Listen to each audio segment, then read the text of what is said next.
Hello বন্ধুরা, have a good day. আজকে আমি দেখাচ্ছি মাছের কচুরি। মাছের কচুরি কিন্তু অনেক পুরনো দিনের একটা রান্না, যেটা আমাদের ছোটোবেলায় তো আর সবসময় তো আমরা রেস্টুরেন্ট হোটেলে যেতে পারতাম না। বছরে একদিন কি দুদিন সবাই মিলে হই হই করে মা কাকিমা পিসি সবাই মিলে কোনো কিছু কিনতে গেলাম, তখন আমরা সেই সময়টা হয়তো রেস্তোরাঁয় গিয়ে খাওয়া দাওয়া। কেন এই যে এখন যে পথ চলতে যে প্রচুর দোকান, রেস্তোরাঁ, তারপরে বিভিন্ন খাবারের স্টল, সেই সময়টা কিন্তু ছিল না। আর এই ছোটোবেলায় যে মাছের কচুরি খেয়েছি, তারই একটা রেপ্লিকা বলতে পারেন আমি এখানে তুলে ধরছি। প্রথমে আমি নিয়ে নিয়েছি কাতলা মাছের 5-6 পিস, যা ছিল এক্সট্রা, যেরকম ঘরে ছিল। আমি এটা করব বলে কোনো প্ল্যান ছিল না। তো একদিন গল্প করছিলাম, তো ছেলে বলেছিল যে একদিন ছুটির দিন দেখে তাহলে করবে, আমি খাবো। আমি বাড়িতে আগে কখনো সেইভাবে করিনি, খেয়েছি মায়ের হাতে। আর তারপর দীর্ঘ বিবাহিত জীবনে আমি এসব করিনি, কারণ আমার শ্বশুরবাড়ির লোকেরা এইসব অতটা পছন্দ করে না। তারা সাধারণত সাদামাটা খাবারই পছন্দ করে, তা আমি সেইভাবেই করি। যাই হোক, ছেলে বলেছে এবার তো করতেই হবে, তার জন্য আমি নিয়ে নিচ্ছি কিছু মশলাপাতি। দেখলেন ফুটন্ত গরম জল দিয়ে দিলাম মাছের চাকাগুলোর ওপর। আর এখানে দিয়ে দিচ্ছি কিছুটা পরিমাণ রসুন, আদা, অল্প কিছু পেঁয়াজ, আর দিয়ে দেবো ক্যাপসিকাম আর কাঁচা লঙ্কা দিয়ে আমি একটা স্মুথ ব্যাটার বানিয়ে নেব। ওদিকে তো মাছটা তো গরম জলে বেশ 15-20 মিনিট, যতক্ষণ আপনার হাতে সময় থাকবে ততক্ষণ আপনি মাছটাকে ভিজিয়ে রাখবেন। যত তাড়াতাড়ি, যত বেশিক্ষণ ভেজাবেন আপনার খাটুনি কমে যাবে, কেননা মাছের কাঁটা হাত দিলেই, আমি দেখিয়ে দেবো যে হাত দিলেই আলাদা হয়ে যাচ্ছে। আমাদের রান্নাঘরে তো প্রচুর সময় চলে যায়, এক এক দিন তো 4-5 ঘন্টা সময় চলে যায়। সেদিন যেদিন রান্না করলাম সেটা ছিল এক রোববার, এবং সেই দিন সত্যি সত্যি আমার 4 ঘন্টাতেও আমি কমপ্লিট করে উঠতে পারিনি। কেননা এই খুঁটিনাটি এত কিছু তৈরি, এত কিছু কাটাকুটি থাকে, ব্যাপারটা বাটনা করতে তো নাই, মানে 2 মিনিটের মধ্যে ঘুরিয়ে নিলেই হয়ে গেল। আচ্ছা, এবার দেখুন আমি ঢাকনা তুলে নিয়েছি, মাছগুলোকে একটু ধুয়ে নেব। মাছের মধ্যে দেখুন কীরকম জল ভেসে উঠেছে, তেল তেল। তো সেইগুলোকে আমাকে আলাদা করে নিতে হবে, চর্বিগুলোকে ফেলে দেবো। কেননা চর্বি হলে মধ্যে থেকে একটা আষ্টে গন্ধ করবে, যেটা মানে কচুরিতে জন্য সুখপ্রদ হবে না। যাই হোক, এবার আমি জলটাকে ফেলে দিয়ে আমি মাছগুলোকে, দেখুন এমনিতেই খুলে এসছে, আমি ঝটঝট করে আমি কাঁটাটা বেছে নেব। আমি পুরটা বানিয়ে রেখেছি দিনের বেলা রান্না করতে করতেই, যে সেটাই তুলে ধরেছি। আর রাতের বেলায় আমি একদম গরম গরম ভেজেছি, সে ময়দা দিয়ে সবটাই দেখিয়ে দেবো, যার জন্য একটু ভিডিওটা বড় হয়েছে। বড় তো হতেই হবে, কেননা সবটা রান্না কোথাও লুকোচুরি না করে যদি আমি সবটা আপনাদের পরপর শেয়ার করি, সেক্ষেত্রে এই যে দেখে নিন সমস্ত কাঁটাগুলো ফেলতে গিয়ে বেসিনের মধ্যে ফেলে দিয়েছি, যেরকম হয় তাড়াহুড়ো করতে গিয়ে। তো যাই হোক, সেগুলো আমি পরে বাস্কেটে ফেলে দেবো।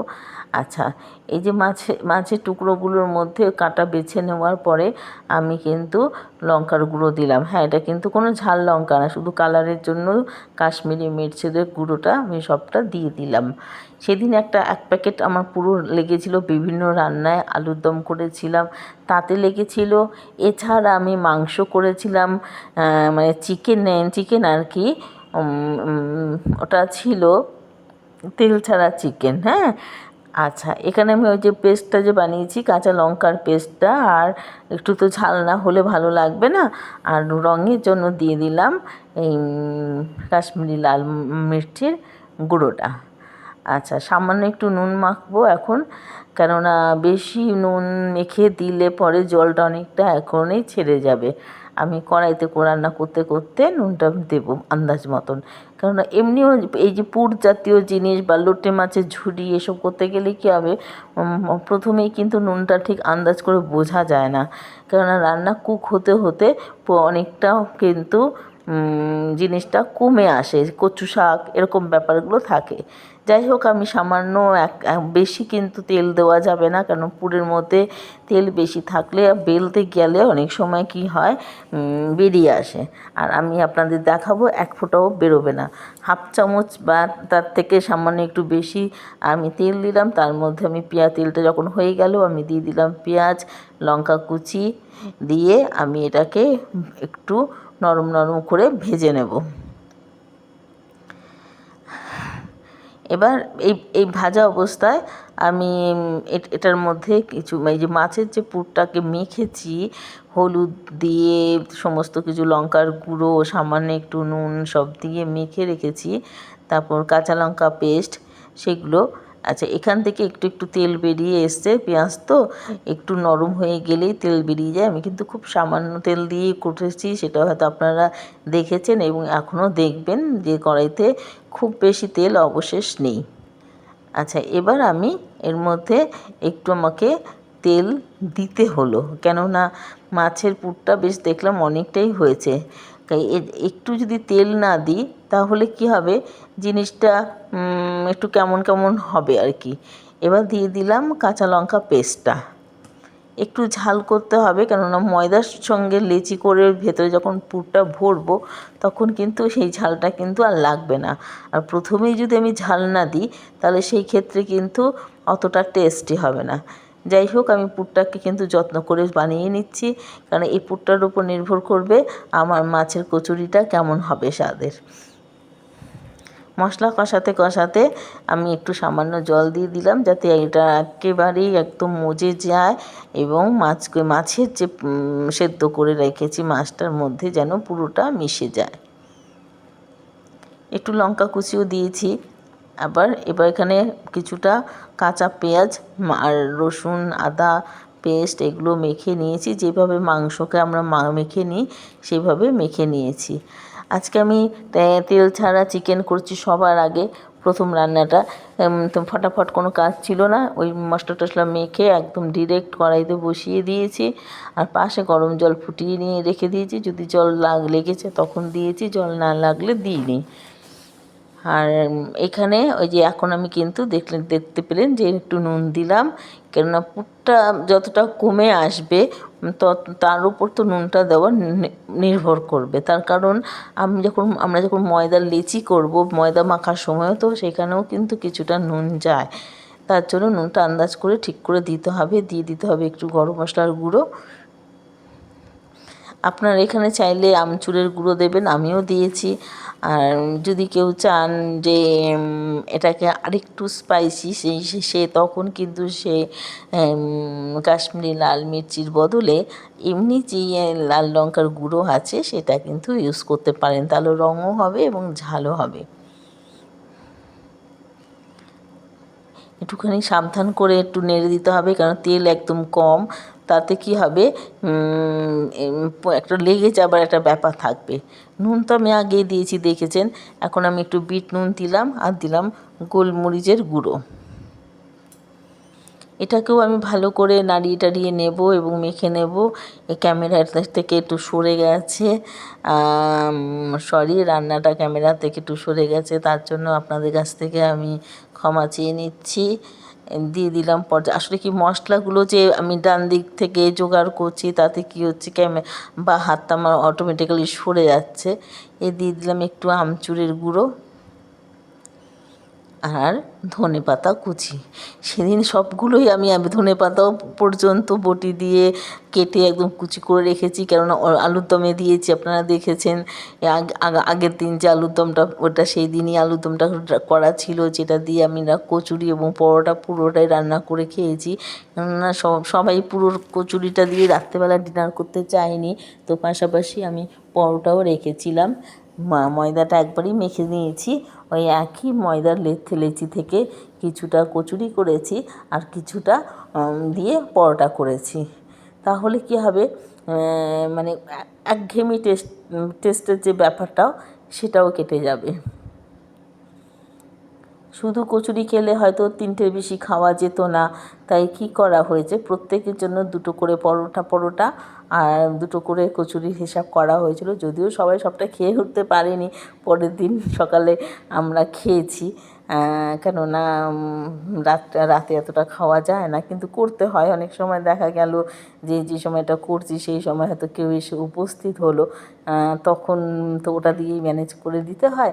আমরা যা করি, আমরা যেরকম গৃহবধূরা একটু ম্যানেজটা করেই চলি। তারপরে যদি বেঁচে যায়, পরের দিন সকালবেলা খাটুনিটা একটু কমে গেল, অন্তত একজনের ব্রেকফাস্টটা বানাতে হয় না। এই ব্যাপারগুলো তো আমাদের থাকে, আমরা তো একটু ম্যানেজ করেই চলি। আচ্ছা, এই পুরটাকে যে তুলে নিয়ে আমি এটা একটা জায়গায় একটা ট্রেতে রেখে দিচ্ছি। এটা ঠান্ডা হয়ে গেলে আমি ফ্রিজে ঢুকিয়ে দেবো, কেননা এটা তো এখন বানাবো না, বানাবো রাতে। এই যে এবার পুরটা আমি বের করে নেব। এখন তো আমি এটা রাতের জন্য রেডি করছি। প্রথমে আমি কড়াইতে পর্যাপ্ত পরিমাণে তেল দিয়ে দেবো, একটু সাদা তেলেই করব।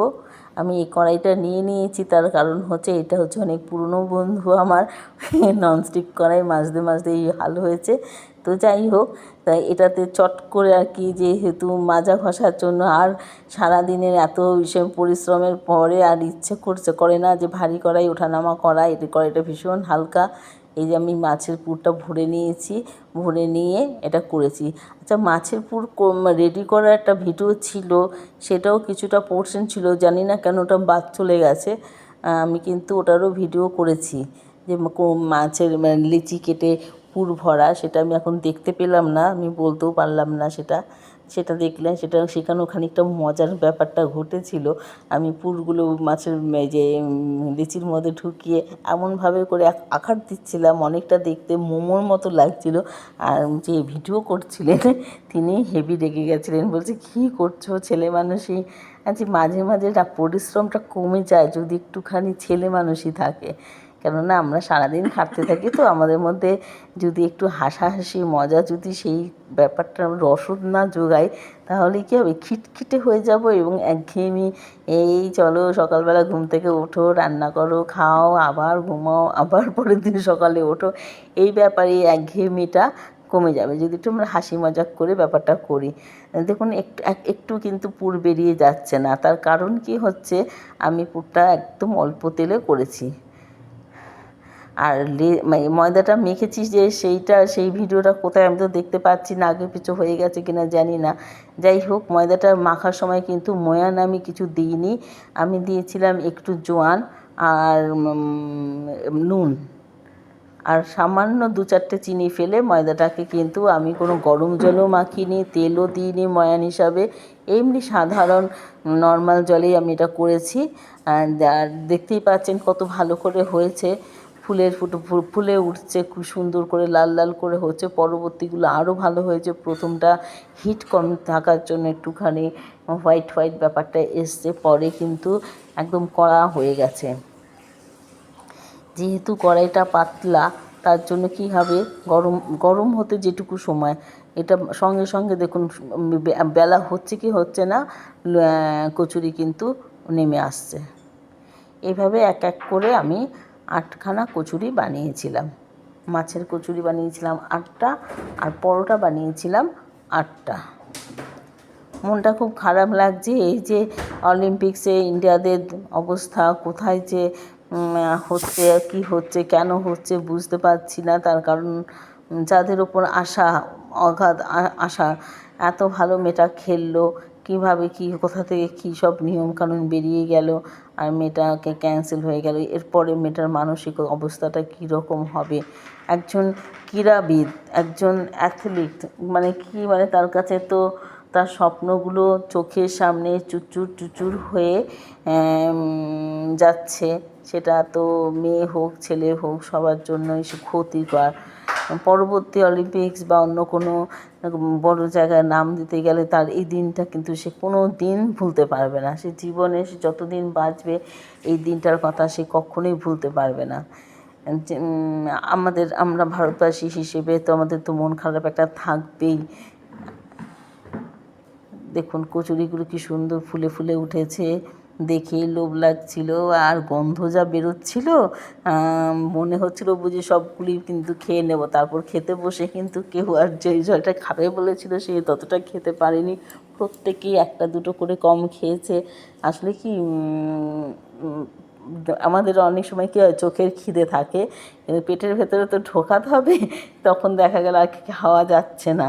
তাই আমরা আড়াইটা তিনটের বেশি খেতে পারিনি কচুরি আর পরোটা সমেত। এই যে পরোটাগুলো এবার ভেজে নিচ্ছি, সবগুলো এত সুন্দর টেস্ট হয়েছিল, মানে এ বলে আমায় দেখ, ও বলে আমায় দেখ। কিন্তু এটা কিন্তু আগের কোনো রকম পরিকল্পনা ছিল না। দেখলাম 5 পিস কাতলা মাছ রয়েছে, এবার 5 পিস মাছে তো একবেলা হবে, তো আমি একবেলা মাছ করব, একবেলা এটা করব, এইসব না করে আমি এটা সেদ্ধ করে মাছের কচুরির গল্প করছিলাম একদিন ছেলের সাথে। তো ছোটোবেলার গল্প বড়োবেলার গল্প করাই হয়, কলেজের গল্প এসব স্কুলের গল্প করতেই হয়, নাহলে তো ছেলে মেয়েরা সহজ হতে পারে না বাবা মার সাথে। তো তাদেরও তো কিছু গোপন কথা থাকে, সেইগুলো তারা কি করে শেয়ার করবে, যারা নাকি সিঙ্গেল চাইল্ড বাবা মায়ের, তাদের তো বন্ধু কোথায় বাড়িতে, তাদের যে মনের কথা সেইগুলো কি করে কার সাথে শেয়ার করবে। কাজে মায়েদের একটু মায়েরা যদি, বাবা মায়েরা যদি যেই হোক, ছোটোবেলার গল্পটা যদি করেন, এই যে আমাদের যেরকম আমাদের 3 বোনেরকে কিন্তু আমার বাবা তার ছোটোবেলার গল্প করতেন। আমার মা একটু রেগে রেগে যেতেন যে কী রাত্রিবেলা ঘুমের সময় এত গল্প কিসের, ওদের সকালবেলা স্কুল আছে। আমার দুই দিদি সকালে স্কুলে পড়তো, ওদের সকালে স্কুল আছে, গার্লস স্কুল তো সকালেই ছিল সেই সময়। যদিও আমি দুপুরের স্কুলে পড়তাম, কিন্তু আমার দিদিরা তো সকালে স্কুলে পড়তো, যে ওদের তো সকাল সকাল উঠে স্কুল যেতে হবে, এত কথা বললে মেয়েরা ঘুমোতে পারবে না। আমার মায়ের একটু কড়া শাসন ছিল।